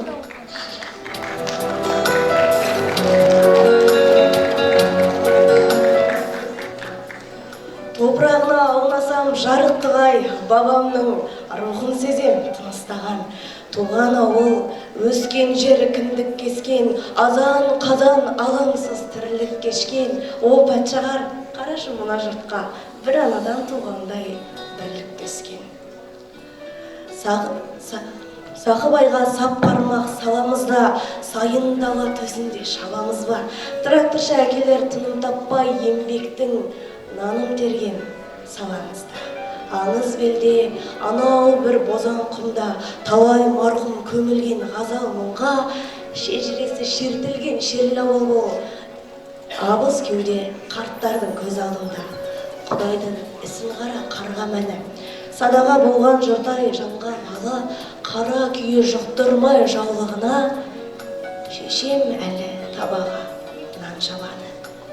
Ана белден арасып қара көлден, қырғауыл құсатады бала мерген, көктен түскен тәңірдің тәттеңбегін кетпен шауып татамыз қара жерден. Ай қарашып ақ төсін қырман күзге, қамба толып жататын жылдам лезде, алматының апортын аңсамаймыз, ауылдың алма ағашы тұрған кезде. Біздің ауыл, біз өскен алыптаған, тірісінде білмейді-ау тамықты адам, жұмақ мекен, ал мені құшағына, қайтейін өзегімнен талып барам.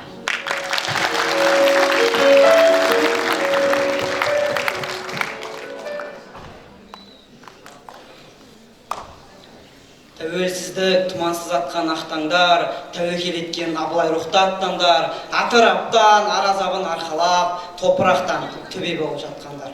Тәуелсіздік қызғалдақ гүлдер тапталған, сақалын жуып жасағып жатты қарттаудан, боялып жатты қып-қызыл қанға қасатқар, оянып жатты арманда кеткен таптарынан.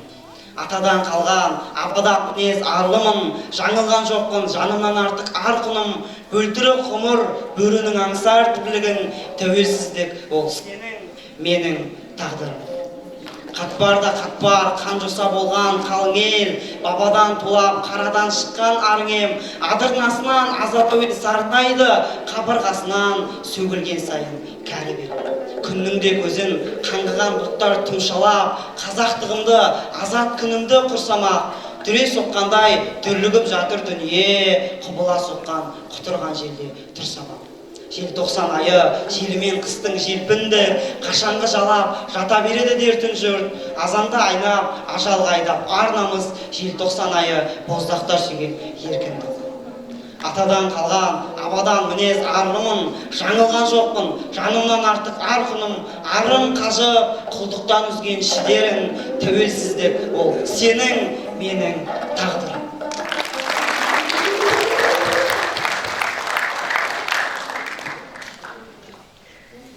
Аңыз бабасы түңерген, аңыз даласы бирада бира құмырген, 101 жаудың сынығы қалған дүрелден. Шежіре тұнған сырағына сенің төсіңнен, таудай батырлар әруақтанып күш алып, тұрмаған беттер шіренген. Тереңге тартқан тамыры, сыйын арыды ұйғаны да тәңірі, запыран құсып заманда қалған зар үні, өле тасына тірі тарихын таңбалап. Жырланып жатыр қасиет қонған қара жер, нұрланып жатыр әруақтардың қабірі. Күмбір күйақты, тұлпары дүл-дүл сұңқары ұшқан қияқты, ұлына намыс қызына беріп ятты. Өлермен болған өр кеуделерін оққа жап, есел бойын ең жайлаған көп қазақ, Ақмештің сағынатын сияқты. Құдайдың халық егізі, Құдайға ғана фәнидің бұлақ дегізі, көзсіз батырдың сөзсіз ақының көбізі, том-том парихын парақтап, бетбақ даладан күңіренеді адақтап, қорқыттың кейде қобызы. Сөзімнен кетсе тайып мән, жыртығын жамап жүдеу жырымды байтқам, одан дертімнен жарамды жалап айтқам. Қалың жұртым-ау, қабырған қаусап түңілме, жоғалтқандар моралатындай түбінде Ботпанов кеткен ғайыптан. 18.000 ғаламат туған топырағыңа татымайды екен ау балақ, көшпелі жұрттан көне заманға салаван.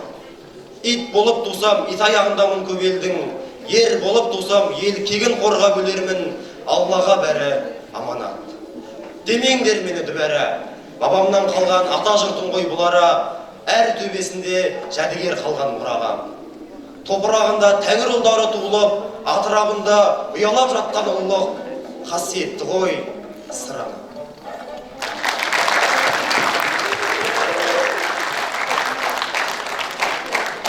Ақжол мырза экранға назар аударып, келесі кезекті өнерге қатысты пікіріңізді білу үшін блиц сұрақтарын дайындадық. Сіз тек біреуін ғана, бір нұсқасын ғана таңдай аласыз. Өлеңді түнде жазасыз ба, әлде күндіз жазасыз ба? Түнде. Шабыт тосын сыйма, әлде ішкі тәртіп пе? Ол түсініксіз. Ақын болу бақыт па, әлде ауыр жүк пе? Егер бұл таңдайтын дүние болса, мен таңдамас едім. Қағаз бен қалам ба, әлде телефондағы жазба қосымшасы ма? Екеуі де.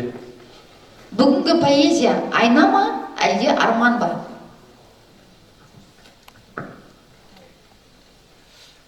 Бүгінгі поэзия. Бұл туралы көп әңгіме айту керек, мақұл, арман болсын. Сізге жақын адам Мұқағали ма, Мағжан ба? Мұқағали. Өлеңнің бірінші жолын табу қиын ба, соңғы жолын табу қиын ба? Екеуі де оңай емес. Ең жаманы қайсысы? Сәтсіздікке ұшырау немесе батылдық танытпау? Батылдық танытпау. Өлеңді жүрекпен жазасыз ба, әлде ақылмен жазасыз ба? Мейлінше жүрекпен. Керемет.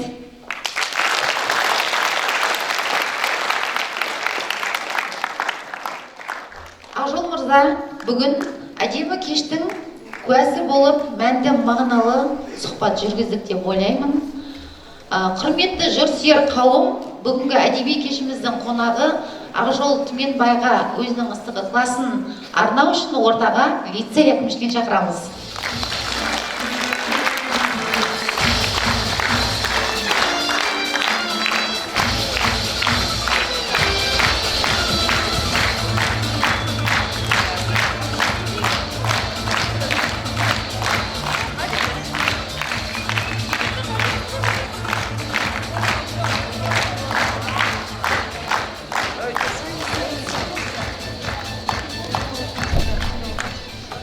Құрметті осы бүгін керемет кештің куәгерлері біздің оқушылар, лицейлік және Ақжол мырза. Жалпы біздің ата-бабамыздан бұрын қалған сөз бар, тарихта білесіз. Ақынның көмейіне өзі Құдайдың өзі ұя салған деген сөз бар ғой. Бізде әжен сол ата-бабамыздың ұрпақтарымыз, бізде ақындарды керемет құрметтейтін адамбыз. Ақындық деген ол кез келгеннің бағына бұйыра бермейтін, біз үшін бақ деп ойлайтын мен осы уақытта. Сіздің әңгімеңізден қарағанда ол бақтан гөрі негізі ауыр жүгау деген ой деп. Өйткені сіз өлеңіңіз арқылы, өлеңнің өлкесінде шалқу емес, оның есесіне сізді тыңдайтын адамдардың жүрегіне жол тауы ауыр жол екенін мен сездім. Дегенмен де сіздің мүмкін бағыңыз ба, мүмкін бақытыңыз ба, сіздің бойыңызда осындай әдемі керемет қасиет бар екен. Біз тағы да өз көзімен шынайы живой куәсі болды бастырғанда. Сізге үлкен рахмет айтамын. Шынымен бүгін лицейліктер үшін тарихи күн болды. Келсеміз ол балалар, е? Өйткені мен өзімнің тәжірибемде бұрын білетінмін. Бала Ақжол сізді сыртыңыздан бала үнің деп білетінмін. Одан кейін біз енді Абдулламен әріптес болдық осы жерде. Сіздің Абдулланың шәкірті ретінде білетінмін. Ал енді тап бүгін күн бұйырымыз болар 2025 жылы сіз қазір біз үшін, балалар үшін, жастар үшін ұлы деген ақынға лайықты адамсыз. Сондықтан сізге дәл осы керемет кешті бізге сыйлағаныңыз үшін, балаларға шын мүмкін жүрегінде жатқан нәрсені ойды қозғауға сіз себепкер болғаныңыз үшін, өйткені махаббат турасы біз әдетте мектеп баласы көбісі айта бермейміз. Дегенмен сол тақырып барлығының көкейіне шығып бір серпіліп қалады деп ойлаймын. Осы әдемі сәттерді сыйлағаныңыз үшін шынайы осы мектепте тәлім алатын 2000-нен аса шәкірттердің атынан осы мектепте тәлім тәрбие беріп жүрген 300-ге жуық ұстаздар бар. Дәл сізді жақсы көретін қаншама ата-ана келіп отыр. Дәл осы кісілердің атынан шынайы жүрегіммен алғыс білдіремін. Рахмет. Оның үстіне дәл бүгін ертең жалпы алғыс айту күні деп жатыр ғой. Сол алғыс айту дәл осы сәтке маған бұйырғанына шын ризамын. Бұл да Құдайдың сыйы секілді. Рахмет сізге.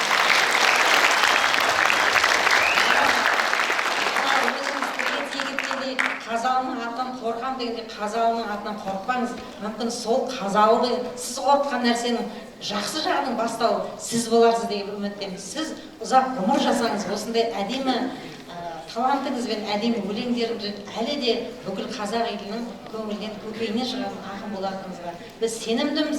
Ал біз сізді мақтан тұтатын ұрпақтар әлі де артыңызда еріп келе жатыр. Тағы да сізге рахмет айтамын. Және осы бүгінгі сізге деген осы лицейліктердің шағын ғана шап-шағын сыйлығын ұсынуға рұқсат етіңіз.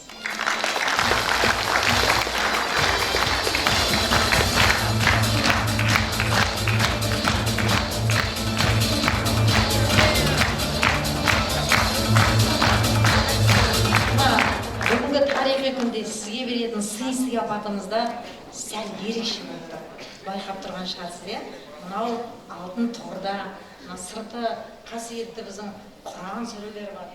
Ішінде 2249 мектеп лицейде өткен кездесу кешінен бүгінгі 28 ақпанның естелік ретінде ұсынып, сіздің жазарыңыз таусылмасын, құнды ғажап дүниелеріңіз осының ішіне тола берсін, және сіз өткенде айтқан балалық шағыңызда жатқан жазбаңыз сияқты жоғалып кетпесін, мәңгі халықтың жүрегінен орын алатын 22-ші ғасырда да жырланатын керемет ақын болыңыз деген ниетпен дәл осы сыйды тапсырамын.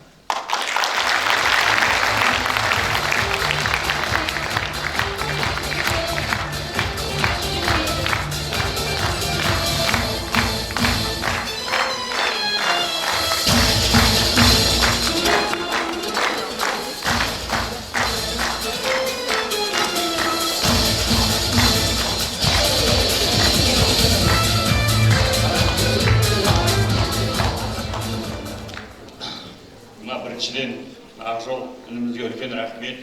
Қарапайым ауылдың баласы қарапайым сөзбен біраз нәрсе жеткізді. Шынын айту керек, бүгін кешіміз көрген кісілер көп тәрбие алды, көп өнеге алды деп ойлаймыз. Қорытындысына келгенде көп адам өзінің өміріне, бағыт-бағдарына сабақ алды деп ойлаймыз. Ақжол үнімізге көз тілден, бәле-желден аулақ болсын дейміз. Бүгінгі шарада көптеген әңгімелер айтты. Үйге барам денешіне біз не істеп жүрміз, не қылып жүрміз деген әрбір балада, әрбір пендеде сондай ой болу керек деп ойлаймыз. Бүгін міне осындай Ақжол үнім-ау, артыңнан саған қарап еліктеп отырған қаншама жастар отыр. Ақыннан қалай отыру керек, қалай сөйлеу керек, сөздің шеберін қалай келтіріп айту керек. Осының өзі жастарға біз қаншама үлгі. Міне енді бүгін өзің көріп отқандай бүгінгі шараға қарап, бұрыннан өзіңнің әлеуметтік желідегі жазбаларынан, өлеңдерін оқып, жастарымыз саған еліктеп келеді. Бүгінгі міне шарада өзіміздің 10 сынып оқушысы Ернар оқушымыз өзіңе арнайы өлең жолдарын арнайды.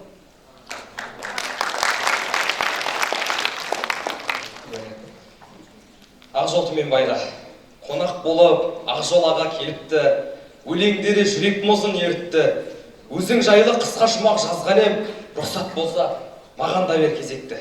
Кіндік қаның төгілген жер сыр мекен, ал есімің ел аузынан түспеген, намыспен ары тіктеп биік тұратын қарапайым отбасы да ұл екен. Бала кезден өлең жазып тастаған, тақырыбын махаббат деп бастаған, өлең жинақ кітапшасын қалдырып, бір таксиге абайсызда тастаған. Ақжол аға түннен шабыт алыпты, күткен екен тылсым іңір уақытты. Жанар таулай атқылаған беймаза тудырады ерекше бір шабытты. Өнер терең таусылмайтын көк теңіз, сол теңіздің тереңіне беттеңіз. Қазалыңның халқы сүйген жаны болып, өсіп өрлеп биіктерде көк теңіз. Ізбасары міне сіздің біздеріміз, қара сөзде жұмақ құрап келгенбіз. Басқан сапар құтты болсын ағажан, тоқтамаңыз, біздер сізге сенеміз.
шеге болып ата бергенмін, жалаң көз ақтан жанғожа батыр, бел баласымыз ей бата бірлердік. Ұлдары өр боп талаптанады, қыздары сұлу жалап қарады, артына адал бегім анамыз көгершін болып ей қанат қағады. Алашұранды қазақ ұстадым, қанатты көкте ғажап ұстадым, сыратамыздың қасқыр боласы, қазалы кеші Қазақстаным мен. Әнұраным ол азаттық әлі, шаңырағының қазақтығаны, адам баласын ақыдайлайды, қазалындағы қазақтың бәрі мен. Адам баласын ақыдайлайды, қазалындағы қазақтың бәрі мен.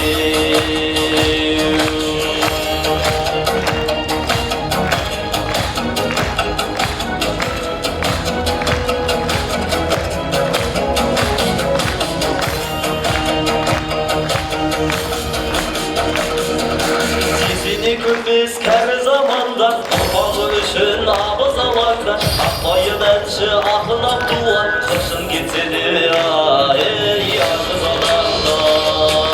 Өткен жыл тегім өсте есеп, соғысты әкем күресті шешеп, қазалыдағы орыста қазақ, назарындағы ей күресте десек. Алашұранды қазақ ұстадым, қыранды көкте ғажап ұшқадым, сыранамыздың қасқыр боласы, қазалы кеші Қазақстаным мен. Әнұраным ол азаттық әлі, шаңырағының ғажап тұрғаны, адам баласын ақыдайлайды, қазалыдағы қазақтың бәрі мен. Адам баласын ақыдайлайды, қазалыдағы қазақтың бәрі мен.